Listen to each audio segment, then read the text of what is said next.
Yable al Vice President del Zamcelco Board of Directors Mike de la Zerna kay talipa aura pendiente na National Electrification Administration o NIA el aprobamiento del Terms of Reference o TOR del Investment Management Contract o IMC.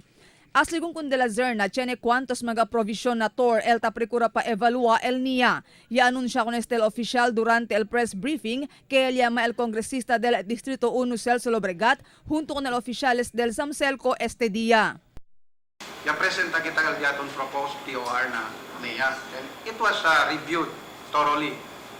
In fact, page by page agad, no? Kundo yasi kita, kasi hindi basta-basta. It is really unique for us kasi first time siya na Zamboanga.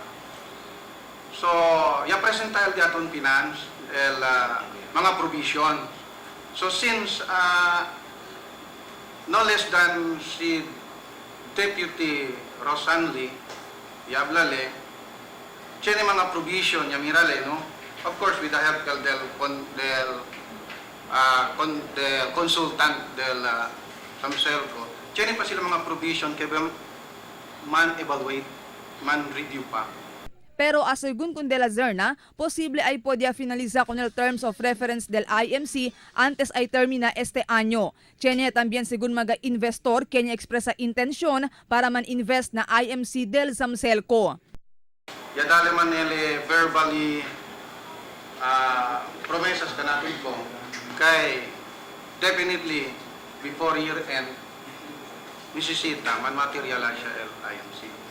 Mientras tanto, habla si de la Zerna esperanzao presenta di ila consultant con el Terms of Reference del IMC durante el Annual General Membership Assembly o AGMA na Domingo, Junio 19 este año. Este para explicar según con mga consumidores del kooperatiba si cosa el contenido na Terms of Reference del IMC. Sita acorda tapidi el mga oficiales del NASECOR con el Zamcelco para producir kanila kopya del Terms of Reference del IMC a ver para pwede sila estudiar con este y al mismo tiempo educar con el mga consumidores sobre con este asunto a ver para pwede sila decidir en buenamente con este na día del AGMA. Pero este el cosa ay habla si de la Zerna. No less than si Deputy Rosanli Yabla no quiere pa sila mismo el NIA no quiere pa man premature or man preempt con ese TOR. So, tiene kita time, tiene kita hora, tiene kita día para Domingo, no? Domingo, ala kita se man disclose todo with the presence of the consultant. Sita acorda y aproba el mga consumidores del kooperatiba con el propuesto implementación del IMC durante el AGMA del pasado año.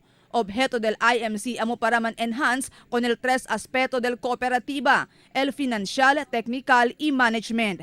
Puede con este implementar por medio del un privado investor y asegura si de la Zerna kay hindi intención del IMC para hacer privado con el cooperativa.